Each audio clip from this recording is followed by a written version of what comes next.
What's up, everybody? Welcome to Podcast Now. I'm Alex, and in this video, I want to talk about my early impressions of Horizon Forbidden West. So, I guess I want to come across kind of clear and open to start, and then we'll get into my actual impressions. So, Sony did provide me the code for this game. Okay, I just want to make that very well known. Now, two things that come from that. Number one, that does not impact what I have to say about it at all. Right? None of that stuff ever has or ever will. Number two, I did not get the code early like you saw other maybe YouTubers or other gaming journalists, right, more mainstream.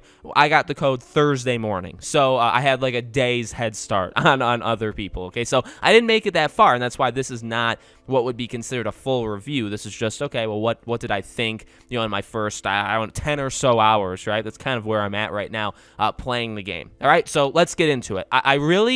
This game is interesting because I do love it. I would say that I love it. I think it's a great game. It is very, in my opinion, very much a companion piece to the first Horizon. Now that's fine. That's completely cool. I have no problems. I honestly think in a lot of ways God of War Ragnarok is going to be the exact same thing. Right, and it's something that we all kind of noticed and knew going in. Now again, am I saying there's no improvements? Am I saying this literally is the same game, but just like an expanded DLC? No, it is not. Everything in Horizon is bigger, has a new, fresh coat of paint.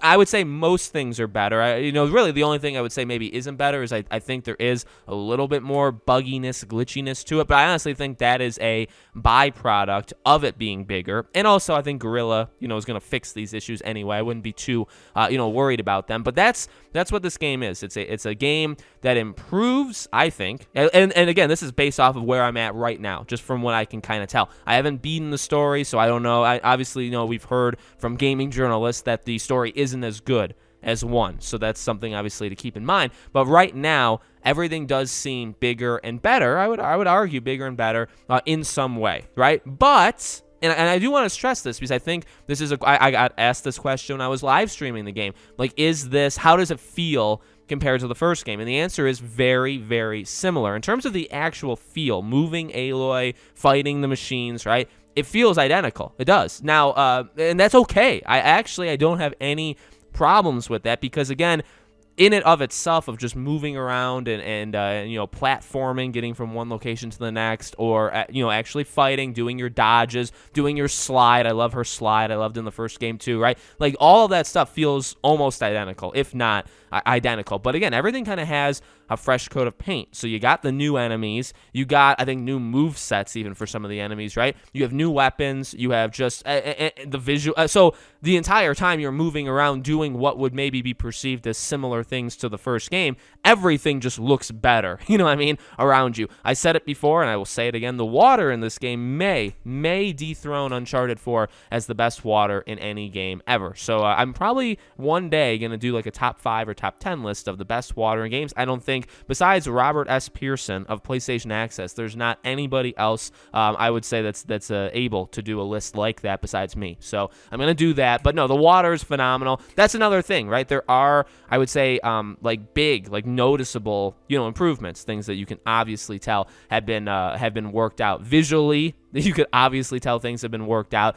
Everybody just looks so good. The talking, kind of the emoting. I said in my live stream, Aloy moves like a lot. She moves her head and like her shoulders, I think, way too much when you're talking, which is kind of puts me off, where it's like, can you maybe not? I get it because, look back 10, 15 years, or even like 5 years ago, right? A lot of times when you're having these conversations with characters in an open world game, specifically side characters, it's very static. It's very, the camera faces you, then the camera switches to face them, but that's it. Like, they're not really moving. Maybe some of them just look god awful. Like they didn't put too much time in them because they're a character you're going to talk to once. I get that from a time management perspective, but this game has none of that, right? The attention to detail that I think Sony is known for, even Guerrilla Games I think is known for, right? It is present. Everybody looks very real. There is no kind of skimping on a character where it's like, well, you're only going to talk to them once, so we're just not going to make them look like just like everybody else. No, everybody looks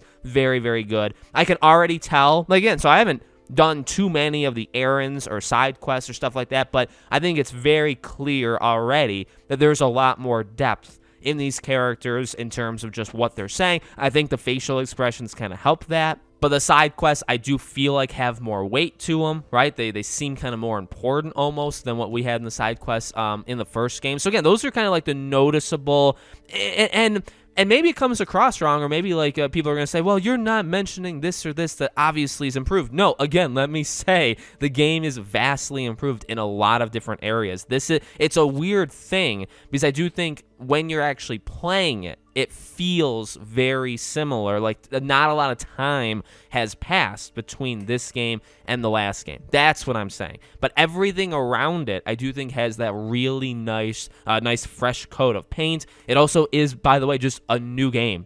Forbidden West. It's got a different story. It's got different side quests. It's got different things you do. You know what I mean? So I really think it's worth it. Then that's kind of like the whole point of this, right? Is the game worth it? Of course. Was there ever any like thought that would be different? No. I mean, if you liked the first game, and this is why I think this is a strength. I really think this is a strength, not really a weakness. If you liked the first game, it feels like you're coming home. And again, I feel like God of War Ragnarok is going to have a very similar feel. Everything around it, including visually, obviously it's going to be a different story and stuff, but like everything's going to have a fresh coat of paint. Everything's going to feel just better. Like it's just everything's going to be better. But it's also at its core going to feel very, very similar to the first game because it's a part 2, because it's kind of supposed to. Also, I mean, you could throw in the whole, if it's not broken, don't fix it kind of thing.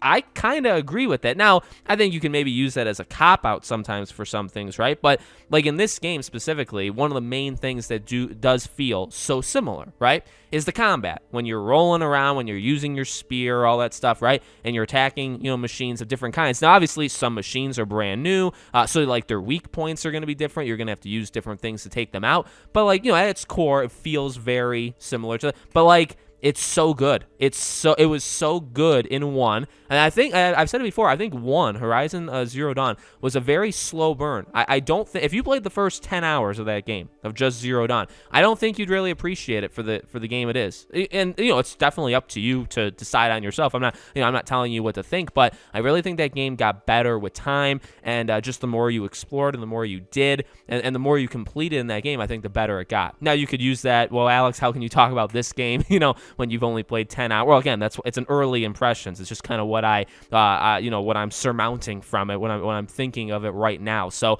I'm really, really enjoying it. I don't have a problem with it feeling familiar, because why should it feel different? You know what I mean? That's another, again, if it's not broke, don't fix it. But why would I want them to radically change the combat when the combat's great? Just expand it, add to it. And you know what? They did that. Same thing with parkour. Like, the parkour is fine. It's serviceable. It's exactly what it needs to be. Aloy does have a very floatiness to her. She always has. I kind of wish they would tone that down, but maybe that's like the DNA of this game, right? Maybe it's supposed to be like that. So fine. And again, they've kept that around and they've expanded it. You can the way you can climb and get from point A to point B in this game is much more expanded than in the first game. Again, visually, visually, the game is insane. The water is incredible. The scenery, there's a lot of colors in this game, so the colors really pop out much more than I think a lot of other games would. Their facial animations are insane. They really are. This is one of the better.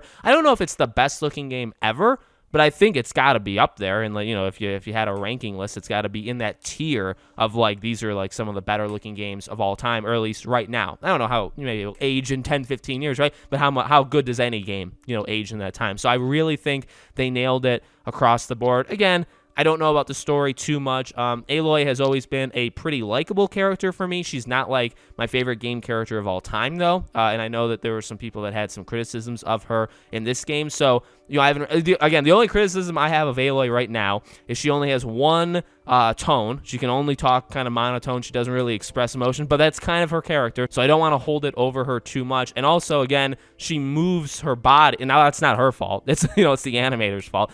She moves her body a lot, and it's very distracting, at least to me. I don't know anybody else, if anybody else has said that, but it's very distracting to me how much she moves. And then you see her hair moving. It's like, can you not move so much when you're not really delivering that moving of a speech? You don't have to physically move your body that much. So there's some small things here and there, but as I'm talking, I want to play more of it. This is a game that I fully intend to do literally everything in the world, every errand, every side quest, every main quest, get the platinum trophy on. This is that game for me. That's just what it is. So I think that should give you a pretty good indication of how I feel of it. Now, again, like Sony giving me the code literally means nothing. It gave me a head start by one day. I was going to get it at 10 o'clock at night. I got it at 10 o'clock in the morning. So it gave me 12 hours head start on people. So, I want to thank them, and I want to make it known. Obviously, they did provide the code. But, I've been looking forward to this game for a very long time. By the way, the code being given was the biggest surprise of my life. I did not expect that.